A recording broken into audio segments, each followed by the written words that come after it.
પોરબંદર જિલ્લામાં છેલ્લા 24 કલાકથી વરસાદે વિરામ લીધો છે ત્યારે ભાદર સહિતના ઉપરવાસના ડેમોના પાણી પોરબંદર જિલ્લામાં ફરી વળ્યા છે। ખાડી કાંઠાના વિસ્તારો તેમજ ઘેડ પંથકમાં પાણી ભરાઈ ગયા। પૂરગ્રસ્તોને એસડીઆરએફ, નેવી અને કોસ્ટગાર્ડની મદદથી સલામત સ્થળોએ ખસેડવામાં આવ્યા છે। પૂરગ્રસ્ત વિસ્તારોમાં તંત્રએ 91 લોકોનું રેસ્ક્યુ કર્યું, જેમાં 50 લોકોને એરલિફ્ટ કરાયા, 1800 જેટલા લોકોનું સ્થળાંતર કરવામાં આવ્યું। સાયક્લોનને લઈને જિલ્લા વહીવટીતંત્ર એલર્ટ મોડ પર હતું। માછીમારોને દરિયો નહીં ખેડવાની અપીલ પણ હજુ કરવામાં આવેલી છે, કારણ કે હજુ પણ દરિયામાં ભારે પવન ફૂંકાઈ શકે છે। જોકે વાવાઝોડાનો જે ખતરો હતો એ હવે પૂરો થઈ ગયો છે, ટળી ગયો છે। તો એસડીઆરએફ, નેવી અને કોસ્ટગાર્ડની મદદ લેવામાં આવી હતી। પોરબંદર, જામખંભાળિયા અને સાથે સાથે કચ્છ સહિતના જે વિસ્તારો છે ત્યાં અનેક લોકોનું સ્થળાંતર થયું છે। લગભગ આ છેલ્લા 3-4 દિવસની જો વાત કરીએ તો લગભગ 51,000 જેટલા લોકોનું સ્થળાંતર કરવામાં આવેલું છે સૌરાષ્ટ્ર અને કચ્છમાંથી।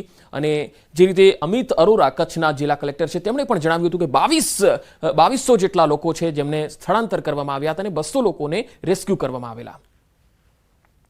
SDRF, police marine commando force, navy અને કોસ્ટગાર્ડ આમ તમામ એજન્સીઓની મદદથી જ્યાં જે પ્રકારની પરિસ્થિતિ હતી એ પ્રમાણે રેસ્ક્યુ ઓપરેશન હાથ ધરવામાં આવેલા છે। કેટલીક જગ્યાએ બોટ દ્વારા સ્થાનિક તરવૈયાઓની મદદ લઈને પણ લોકોને વાડી વિસ્તારમાંથી રેસ્ક્યુ કરી અને સલામત જગ્યાએ ખસેડાયેલા છે। જે લોકો વાડી વિસ્તારમાં કેવા ફસાયેલા હતા એવા લોકોના જીવ બચાવવા માટે રેસ્ક્યુ ઓપરેશન કર્યા છે અને એવા કુલ આપણે 91 લોકોને આપણે રેસ્ક્યુ કરીને એમના જીવન બચાવ્યા છે। ના 91 પૈકી 50 વ્યક્તિ એવી છે કે જેમને આપણે કોસ્ટગાર્ડ દ્વારા એર લિફ્ટિંગથી બચાવ્યા છે। વડોદરામાં યુદ્ધના ધોરણે સફાઈ કામગીરી શરૂ થઈ છે। ગૃહ રાજ્યમંત્રીએ સફાઈ કામદારોની પ્રશંસા કરી। પૂરના પાણી ઓસર્યા બાદ સફાઈ કામગીરી તેજ થઈ ગઈ છે।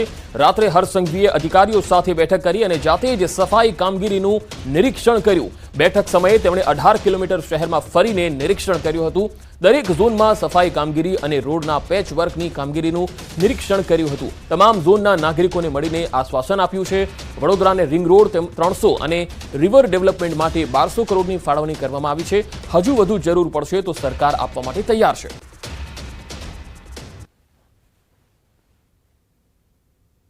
વડોદરા શહેરના આ તમામ રસ્તાઓ મેં જાતે નિરીક્ષણ કર્યા છે। જ્યાં રોડ પર નાના મોટા ખાડા પડ્યા હોય તેની બી કામગીરી ચાલુ થઈ ગઈ છે। જે ઝાડો પડેલા હતા તેને હટાવવા જોડે જોડે એની બી જે કંઈ કામગીરી કરવાની છે એ બી ચાલુ છે। આ બધી જ કામગીરી આખી રાત ચાલી છે અને આખી રાત બધા જ લોકોએ નિરીક્ષણ કરીને એ લોકોને પ્રોત્સાહન અને ઉત્સાહ પૂરો પાડીને એ લોકોને મારા બધા જ સફાઈ કર્મચારી ભાઈ બહેનોને આભાર બી માન્યો છે, 2 હાથ જોડીને વંદન બી કર્યા છે। બોટાદની લીંબોડા ગામમાં પસાર થતી સુખભાદર નદી 2 કાંઠે વહેતા લોકોને ભારે હાલાકી થઈ। ચોમાસાની સ્થિતિમાં દર વર્ષે નદીમાં 7 થી 8 ફૂટ જેટલા પાણી આવે છે। ગામના 600 થી 700 જેટલા બાળકોનું શિક્ષણ કાર્ય અટકી જાય છે। ખેડૂતોને ખેતરમાં જવામાં મુશ્કેલી પડે છે। ગામના સામા કાંઠે જવા માટે 30 કિલોમીટરનું અંતર કાપવું પડે છે। સુખભાદર ડેમના દરવાજા ખોલાતા નદીમાં 10 થી 15 ફૂટ પાણી આવી જાય છે। ગામ લોકોનો આરોપ છે કે ગામમાં નદી પર પુલ બનાવી આપવા માટે અનેક રજૂઆતો થઈ છે, પણ વર્ષોથી આ સમસ્યાનો કોઈ જ ઉકેલ આવ્યો નથી। ત્યારે તંત્ર દ્વારા વહેલી તકે પુલ બનાવી આપવામાં આવે અને ગામ લોકોની સમસ્યાનો અંત આવે તેવી લોકોની માંગ છે। સુખભાદર ડેમ આવેલો છે અને ગામ પાદરમાં સુખભાદર નદી આવેલી છે। તો ઉપર ભારે વરસાદના કારણે અને આ સ્થાનિક વરસાદના કારણે અત્યારે નદીમાં પાણી છોડેલું છે। તો અમારે નદીના સામા કાંઠે અવરજવર સાવ બંધ છે। દર વર્ષે વરસાદ ચોમાસું શરૂ થાય એટલે આવો તકલીફ રહે છે। શિક્ષણની તો સાહેબ વાત જ જવા દો। શિક્ષણનું અમારે એટલી રજૂઆત કરેલી છે। બોટાદ આપણે શિક્ષણ અધિકારીને પણ રજૂઆત કરેલી છે, જિલ્લાની અંદર પણ, પછી રાજકીય ક્ષેત્રની અંદર ધારાસભ્ય સુધી આપણે રજૂઆત કરેલી છે। કોઈ આ પાછળ પગલાં લેતું નથી। ભણવા માટે પહેલી મોટી તકલીફ તો એ પડે છે। બાકી ખેડૂ માટે મોટી મુશ્કેલી છે। સામા કાંઠે જમીન આવેલી છે લીંબોડાની અને માલઢોર પણ સામા કાંઠે હોય છે। એટલે અત્યારે માલઢોરને સારો નાખવો હોય પણ જવું કઈ રીતે એ મોટો પ્રશ્ન છે। કોઈ જાતનો નિવેડો આવ્યો નથી। રજૂઆત ઉચ્ચ કક્ષાએ પણ કરેલી છે, પણ હજી સુધી કોઈ પ્રશ્નનો હલ આવેલ નથી। આ વિદ્યાર્થીઓને મારા અંદાજે 400 થી 500 વિદ્યાર્થીઓ સામા કાંઠે હાઈસ્કૂલમાં ભણે છે। હવે એમનું ભણતર અત્યારે સાવ બંધ જ છે। એટલે એમ માનો કે 300 થી 400 વિદ્યાર્થીઓને પણ પરિવારનું બગડે છે. તો મારે સરકારને એટલી જ વિનંતી છે કે અહીંયા જલ્દી પુલ બનાવવામાં આવે. જૂનાગઢના ગોડાદર ગામમાં લોકો પાણી વચ્ચે સ્મશાન યાત્રા કાઢવા મજબૂર બન્યા, જેનો વિડીયો હાલ વાયરલ થઈ રહ્યો છે. લોકોનો આરોપ છે કે ચારે બાજુ રસ્તા બંધ હોવાથી મૃતકને સારવાર નહોતી મળી શકી. મૃતકને શ્વાસની બીમારી હતી અને ચારે બાજુ પાણી હોવાથી હોસ્પિટલે લઈ જઈ શકાયા ન હતા અને દર્દીનું મૃત્યુ થયું. લોકો કમરસમા પાણીમાંથી સ્મશાન યાત્રા કાઢવા મજબૂર બન્યા. ઓઝત નદીના પાણી સમગ્ર પંથકમાં ફરી વળતા લોકોને ભારે હાલાકી ભોગવવાનો વારો આવ્યો. વરસાદની સિઝનમાં આ પંથકમાં પૂરની સ્થિતિ સર્જાતી હોય છે, ત્યારે ગામ લોકોની માંગ છે કે પાણીનો નિકાલ થાય અને આ સમસ્યાનો યોગ્ય ઉકેલ આવે. 3 દિવસથી ઉપરવાસમાં ભારે વરસાદને કારણે અમારા સમગ્ર ઘેડમાં અંદાજે 100 ગામમાં ફરી એકવાર પાણીના પૂર ફરી વળ્યા છે. અમારી ઘેડની પરિસ્થિતિ એવી છે કે જીવતા તો બરાબર છે, તો માણસનું મૃત્યુ થાય ને તો પણ તમે એક વિડીયોમાં જોઈ શકો છો કે પાણીનો યોગ્ય નિકાલ કરે અને કાયમી આ પરિસ્થિતિનું નિર્માણ ન થાય ને એ માટે વહેલી તકે કામ કરે. દ્વારકાના રાવલ હનુમાન ધાર પાસે યુવક ડૂબ્યો. યુવકની શોધ માટે પોલીસ તેમજ આર્મીના જવાનો પણ પહોંચ્યા. વિજય ગામી નામના યુવાન જીઆરડી જવાન હતો અને લાકડા કાઢવા જતા યુવાન લપસ્યો હોવાની પ્રાથમિક વિગતો સામે આવી. બનાવ બાદ મામલતદાર, પીએસઆઈ સહિત ચીફ ઓફિસર સહિતનો સ્ટાફ ઘટના સ્થળે પહોંચી ગયો હતો.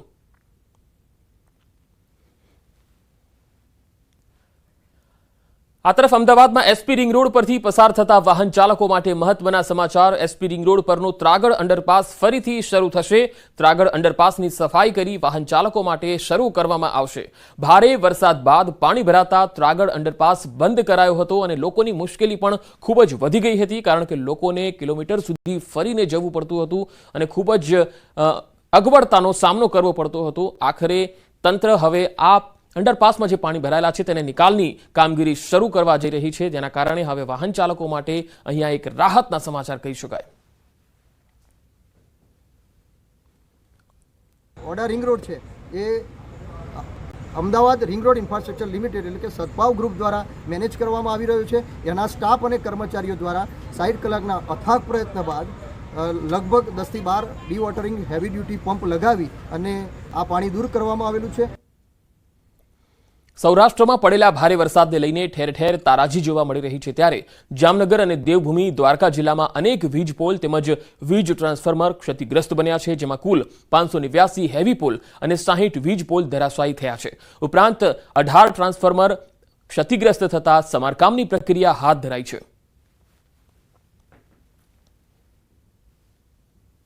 જન્માષ્ટમીના તહેવારો બાદ 5 દિવસે મેઘરાજાએ જ્યારે સમગ્ર હાલારને ગમરોડ્યું છે, ત્યારે વીજ વિભાગમાં પણ મોટી નુકસાની સામે આવી છે. અનેક વિસ્તારોમાં વીજળી ગુલ થતા અંધારપટ છવાયો હતો. હાલ પણ જે પ્રકારના દ્રશ્ય આપ જોઈ રહ્યા છો, આ જામનગર શહેરના જે રંગમતી નાગમતી નદીના કાંઠે આવેલા અનેક એવા વીજ પોલ છે જે ધરાશાયી થયા છે.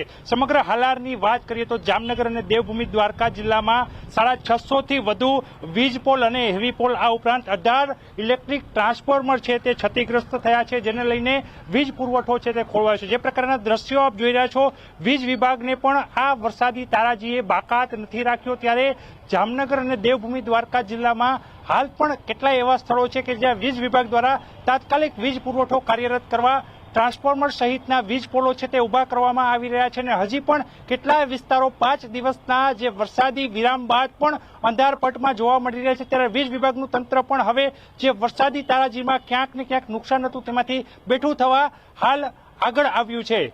કિંજલ કારસરિયા, ન્યૂઝ 18 ગુજરાતી, જામનગર. અમદાવાદના સાણંદના વિરોચન નગર ગામે ઘરોમાં વરસાદી પાણી ફરી વળ્યા. ધોધમાર વરસાદને કારણે ગ્રામ્ય વિસ્તારો જળબંબાકાર થયા છે. 3 દિવસથી સતત વરસાદને કારણે ગામમાં પાણી ઘૂસ્યા. પાણી ભરાઈ જતા લોકોનું સ્થળાંતર કરવાની ફરજ પડી હતી. કમર સુધીના પાણીમાં લોકો જોવા મળી રહ્યા છે. પૂરગ્રસ્ત વિકલાંગોને પણ છાબડામાં બેસાડીને સલામત સ્થળે લઈ જવામાં આવ્યા. વિરોચન નગર ગામે વરસાદને કારણે નીચાણવાળા વિસ્તારોમાં નુકસાન થયું. હજુ સુધી તંત્રની કોઈ ટીમ વિરોચન નગર જોવા માટે પણ પહોંચી નથી કે કોઈ સુવિધા અથવા તો અગવડતા ઓછી કરવા માટેનો કોઈ જ પ્રયાસ થયો નથી.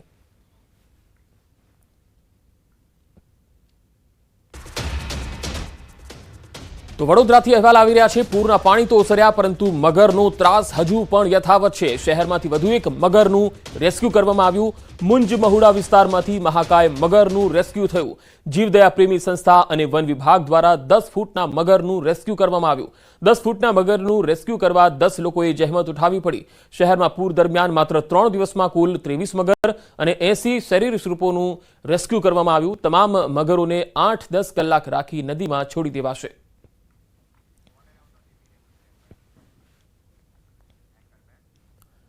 ખાખીના ખોફનો એક વિડીયો વાયરલ થઈ રહ્યો છે। કચ્છમાં વરસાદી કહેર સમયનો આ વિડીયો છે।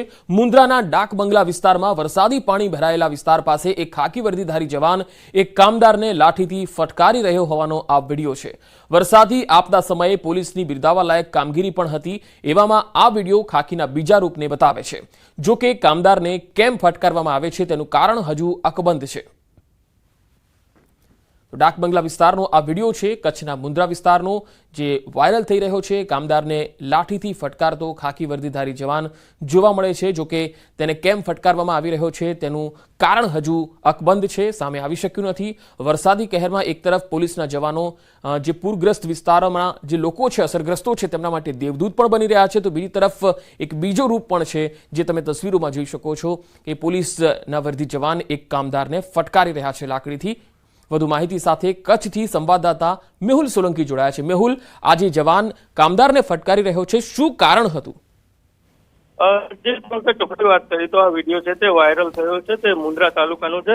ચોક્કસથી વાત કરી પાણી ઓસર્યા છે પરંતુ જાણે ખાકીનો જે રોપ છે તે ન ઓસર્યો હોય તેવા પ્રકારના દ્રશ્યો છે તે જોવા મળી રહ્યા છે। એક બાજુ ગરીબ મજૂરો અને જરૂરિયાતમંદોને રાહત પૂરી પાડવામાં આવે છે ત્યારે બીજી બાજુ જે રીતે ખાકી છે તે એક મજૂર વ્યક્તિને છે તે મારી રહ્યો છે તેનો વિડીયો છે તે સોશિયલ મીડિયામાં વાયરલ થતા ફિટકાર વરસી રહ્યો છે। જી મેહુલ, આભાર માહિતી આપવા માટે।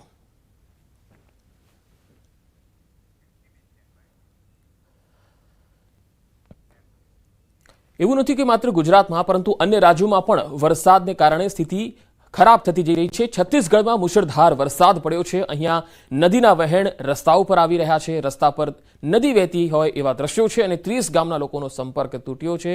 ગારિયાબંધમાં લોકો બાઇક ઉંચકી રસ્તો પસાર કરવા મજબૂર છે। છત્તીસગઢથી આ તસવીર આવી રહી છે। નાળાનો ધસમસતો પ્રવાહ કોઝવે પર ફરી વળતા લોકો બાઇક ચાલકને બાઇક સહિત ઉંચકી રસ્તો પસાર કરાવતા નજરે પડ્યા। ધસમસતા પ્રવાહના લીધે 30 ગામોનો સંપર્ક તૂટી ગયો। તો કોઝવે પર પાણી ફરી વળ્યા છે। છત્તીસગઢથી આ તસવીર આવી રહી છે। જોઈ શકાય છે કે કેવી રીતે લોકો આ વ્યક્તિને લઈને જઈ રહ્યા છે અને આ પાણીના વહેણમાં હવે જઈ શકાય એવું નથી, અવરજવર કરી શકે એવું નથી। એટલા માટે 30 ગામના લોકો હવે આ જે માર્ગ છે તેનો ઉપયોગ નથી કરી શકતા, જેના કારણે તેમનો સંપર્ક તૂટ્યો છે। એક બાઇક ચાલક છે, એને તમે જોઈ શકો છો કે જ્યારે નદીના વહેણમાંથી નથી લઈ જઈ શકાતો ત્યારે તેને કેટલાક લોકો ઉચકીને લઈ જઈ રહ્યા છે। છત્તીસગઢની આ તસવીર, 30 ગામો સંપર્ક વિહોણા થયા છે। છત્તીસગઢમાં અનેક જગ્યાએ આ પ્રકાર જળબંબાકારની સ્થિતિ છે। ત્યાં પણ મુશળધાર વરસાદ છે। હવે સાઉદી અરેબિયામાં ભયાનક પૂરનો પ્રકોપ છે। ભારે વરસાદ બાદ પૂર આવતા જળબંબાકારની સ્થિતિ સર્જાઈ છે। રસ્તા પર ભયંકર નદી જેવા દ્રશ્યો છે। રમકડાની જેમ વાહનો ધસમસતા પાણીના પ્રવાહમાં તણાતા નજરે પડ્યા। એક નજરે તો જોતા એવું જ લાગે કે આ ફિલ્મી દ્રશ્યો છે, પરંતુ આ રિયલ છે અને મેઘરાજાના ભયાનક રૂપથી હાહાકાર મચી ગયો છે।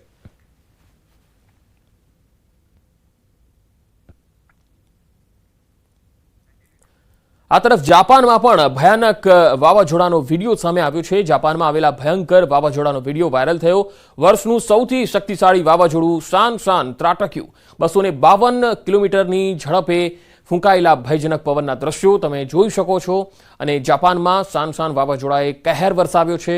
2 દિવસમાં 6 મહિના જેટલો વરસાદ તૂટી પડ્યો। રાજધાની ટોક્યો સહિત ઘણા પૂર્વીય વિસ્તારોમાં ભારે પવન સાથે વરસાદ પડ્યો। તો એવું નથી કે માત્ર ભારત પરંતુ અન્ય દેશોમાં પણ આ જ સ્થિતિ છે। જાપાન, સાઉદી અરેબિયા આ વિસ્તારોમાં પણ ધોધમાર વરસાદ અને વાવાઝોડાનો કહેર જોવા મળી રહ્યો છે।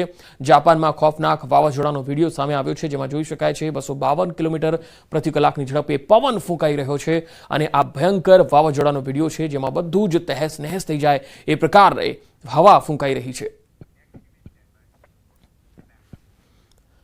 વાત હવે વડોદરાની કરીએ। વડોદરા કોર્પોરેશનમાં સ્ટેન્ડિંગ કમિટીની ચાલુ બેઠકમાં હોબાળો થઈ ગયો। એએમસી વડોદરાની સફાઈ એજન્સીએ વડોદરાથી કર્મચારીઓને કોન્ટ્રાક્ટ પર સફાઈ માટે રાખતા ભારે હોબાળો મચી ગયો.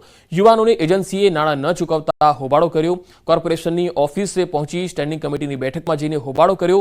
કર્મચારીઓને અમદાવાદ કોર્પોરેશનના જેકેટ પહેરાવી સફાઈ કરાવી રહ્યા હતા. સમગ્ર મામલે મ્યુનિસિપલ કમિશનરે કહ્યું કે જો કોઈ ચૂકવણી બાકી હશે તો અમે કરી દઈશું.